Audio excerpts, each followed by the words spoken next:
Without a doubt, this is the best small radio you can get for under $35 out of the box, and it's just gotten a whole lot better. This is a ham/GMRS radio, and more on the difference of those later on, but it's basically a VHF UHF handheld. It runs 5 watts. It's got a ton of features. It's pretty much the best radio for a beginner to start with. And it comes in this awesome clear case. It also comes in a few other colors as well, this black and also a nice green. There's a whole lot that I like about this radio. The audio is great. There's actually a mic gain setting in here, so depending on how loud or how quiet you are, you can actually adjust that in the menu as well. The receive audio sounds very good too.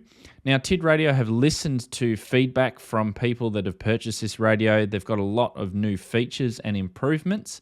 The manual, that is a lot better. It explains everything a lot more easily now. There's even a customer support WhatsApp and information to assist you if you have any problems. The biggest improvement, however, is now being able to directly program the radio from USB-C in the side. You no longer need the Kenwood K-type programming cable.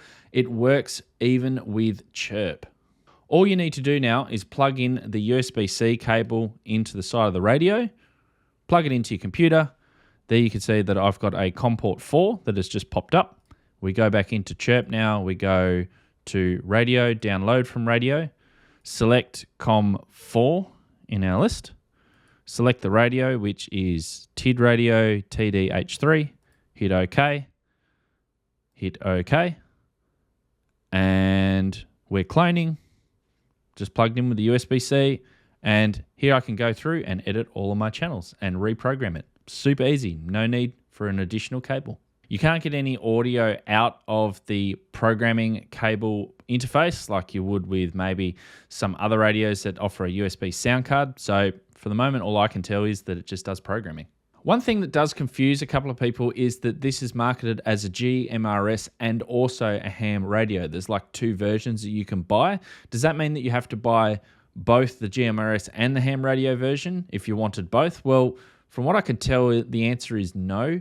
They both seem to work on either GMRS or ham radio if you unlock it. And it's really easy to unlock. I actually did a video which will appear in the cards and the description below if you need to do that. Now, you can enable airband reception by going to menu item number 48. I've tested it a little bit. It's good.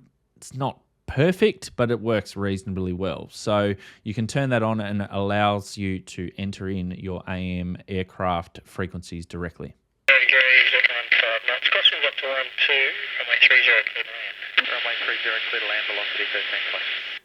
At the time of recording, a single unit is currently $35 on both Amazon and also the TID Radio website. However, I do have a special 10% off link in the description for those who want to purchase directly from TID themselves. So all these new features that have been coming out on this radio are released in firmwares. Now, the latest version is 240427 at the time of recording at the moment.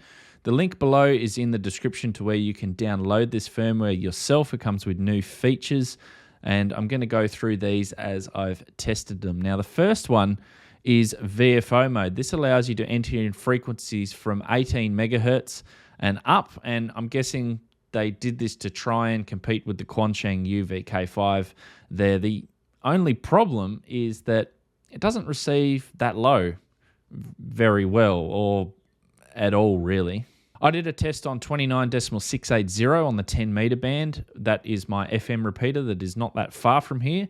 And I used the radio in the shack to transmit on that frequency, and I didn't hear it at all. I didn't hear the repeater. I didn't hear my radio in my shack at all tuned to that frequency. So I went up to 50 megahertz to try a test. I transmitted from my radio, my other radio here in the shack. I could hear it fine on the radio. It was strong.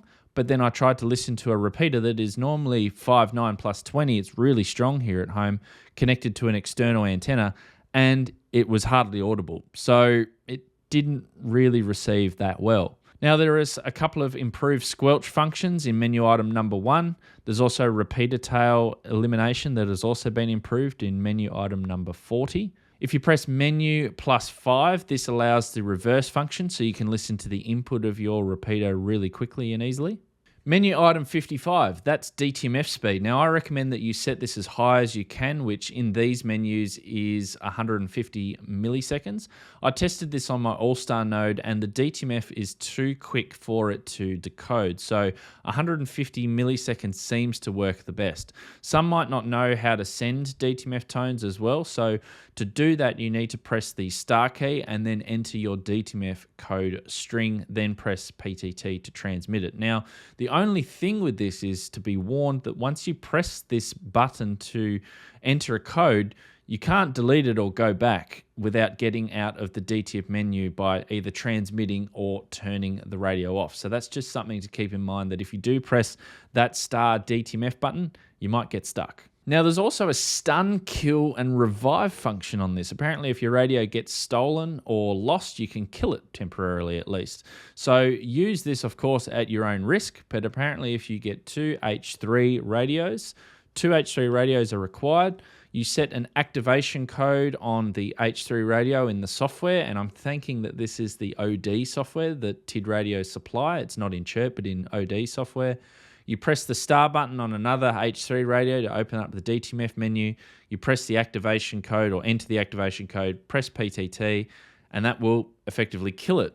Then to revive it, you need to do the exact same thing, enter the activation code, but put a hash at the end and press the PTT. So I'm not really going to be using that, but it's there if you want to. Now, a question that I get asked all the time is this radio legally compliant in regards to spurious emissions and harmonics? Or is it like all the other cheap Chinese handhelds and it is dirty? Well, the answer to this, along with a full review of this radio, is available over here.